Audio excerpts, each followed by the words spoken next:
नमस्कार दोस्तों, आप सभी का मेरे चैनल श्री राम सोलर में हार्दिक स्वागत है। आज मैं बात करूंगा कि जो प्रोटेक्शंस के लिए हम एमसीबी लगाते हैं तो क्या ये सही में काम करती है या इसका काम करने का तरीका क्या है या किस तरीके से ये ट्रिप होती है।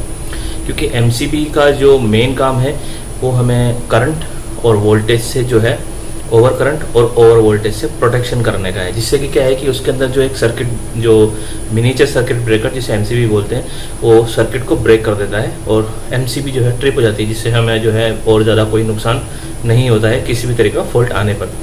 लेकिन जैसे बहुत सी बार मैंने देखा है कि लोग जो है जैसे मान लीजिए सोलर सिस्टम अगर लगा रहे हैं तो सोलर सिस्टम के अंदर एमसीबी को जो वो टेस्ट करते हैं तो वो उनके दोनों के तार भिड़ाकर उसको जो है ट्रिप करने की कोशिश करते हैं, लेकिन वो ट्रिप नहीं होती है। एक्चुअली इसके पीछे भी एक लॉजिक है, इसके पीछे भी एक जो है सिस्टम है। आज उस सिस्टम के बारे में मैं आपको बताऊंगा, चलिए देखते हैं। देखिए क्या होता है कि एमसीबी तभी ट्रिप होती है जब उसमें जो है एमसीबी से ऊपर रेटिंग का करंट फ्लो हो जाएगा, क्योंकि एमसीबी में ओवर करंट प्रोटेक्शन और वोल्टेज प्रोटेक्शन दोनों होता है। देखिए जैसे कि ये एमसीबी है, अब एमसीबी में ये देखिए आप इसके अंदर जो रेटिंग लिखी हुई है आप देख सकते हैं C32, यानी ये 32 एम्पेयर की एमसीबी है। 32 एम्पेयर इसका वो टोटल वो है और इसका जो 240 वोल्ट जो है इसका कैपेसिटी है, यानी ये 240 वोल्ट तक सस्टेन कर सकती है और 32 एम्पेयर तक जो है ये सस्टेन कर सकती है। तो जो एमसीबी का जो रूल है वो ये है कि जब भी हम एमसीबी के अंदर जो है उसके रेटेड एम्पेयर से ऊपर करंट फ्लो हो जाएगा तो एमसीबी जो है वो ट्रिप हो जाएगी। मतलब कहने का ये है कि जैसे कि मान लीजिए इसमें 32 एम्पेयर लिखा हुआ है, लेकिन अगर मान लो 32 एम्पेयर से ऊपर अगर मान लो 40 एम्पेयर हो जाता है या 35 एम्पेयर हो जाता है तो ये जो एमसीबी है ऑटोमेटिकली जो है ये ट्रिप हो जाएगी, क्योंकि इसके अंदर जो प्रोटेक्शन है एमसीबी का जो काम करने का प्रिंसिपल है वो ओवर करंट और ओवर वोल्टेज के ऊपर ही है। ठीक है, तो यानी कि जो ओवर करंट प्रोटेक्शन है वो यहाँ पर इस तरीके से काम करेगा, ये जो है ट्रिप हो जाएगा।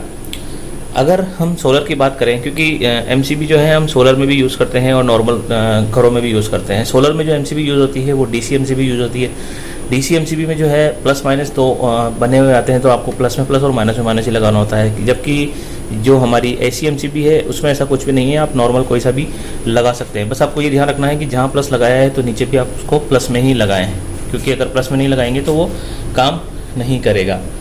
तो देखिए जैसे बहुत से लोग जो है टेस्ट करते हैं तो वो टेस्टिंग जो है सही से नहीं करते हैं। तो टेस्ट करने के लिए जैसे मान लीजिए अगर आपको टेस्ट ही करना है तो टेस्ट के लिए आप ये देखें कि जब जैसे मान लीजिए यहाँ पर मेरे जो सिस्टम लगा हुआ है वो जो है 25 एम्पेयर कंप्लीट बनाता है। तो हमेशा जो एमसीबी लगाई जाती है वो जो टोटल एम्पेयर या टोटल करंट होता है उससे जो है ज़्यादा लगाई जाती है, क्योंकि 12 वोल्ट का मेरा सिस्टम लगा हुआ है तो वैसे भी ये 230 वोल्ट तक काम करेगी, 40 वोल्ट तक काम करेगी।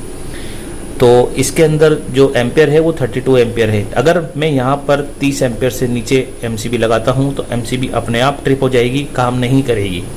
इसीलिए जो है एम्पेयर से ज़्यादा की एमसीबी लगाई जाती है। जैसे मेरा टोटल 25 एम्पेयर है तो मैंने 32 एम्पेयर की एमसीबी लगाई हुई है, यानी अगर कभी इनमें किसी तरह का कोई फॉल्ट आता है या करंट जो है ज़्यादा बन जाता है, 35 के ऊपर निकल जाता है, तो ये 32 से ऊपर निकलते ही ये ट्रिप हो जाएगी, यानी ये बंद हो जाएगी। या इसका वोल्टेज अगर ज़्यादा ओवर वोल्टेज दिखाएगा तो ये ट्रिप हो जाएगी। तो एमसीबी का जो काम करने का तरीका है वो कुछ इस तरीके का है। एमसीबी के जो ट्रिप होने का तरीका है वो इस तरीके का है। तो अगर आपको एमसीबी ट्रिप करके चेक करना है सिस्टम में तो आप उससे कम पावर की एमसीबी लगाएं। कम पावर की एमसीबी लगाने से आपको पता लग जाएगा कि एमसीबी ट्रिप होती है या नहीं होती है। इसीलिए जो है हमेशा हमारा जो टोटल करंट और एम्पेयर है उससे ज़्यादा की हम जो है एमसीबी लगाते हैं, चाहे डीसी हो चाहे एमसीबी हो। तो आशा करता हूँ आपको ये चीज़ समझ में आई होगी जो मैंने आपको एमसीबी के बारे में बताया है। और फिर भी अगर कोई किसी प्रकार का क्वेश्चन है तो आप मुझसे कमेंट्स के माध्यम से पूछ सकते हैं। मैं आपके सवालों का जवाब जल्द से जल्द देने की पूरी कोशिश करूँगा और मेरे चैनल को लाइक शेयर सब्सक्राइब जरूर करते रहिए। धन्यवाद।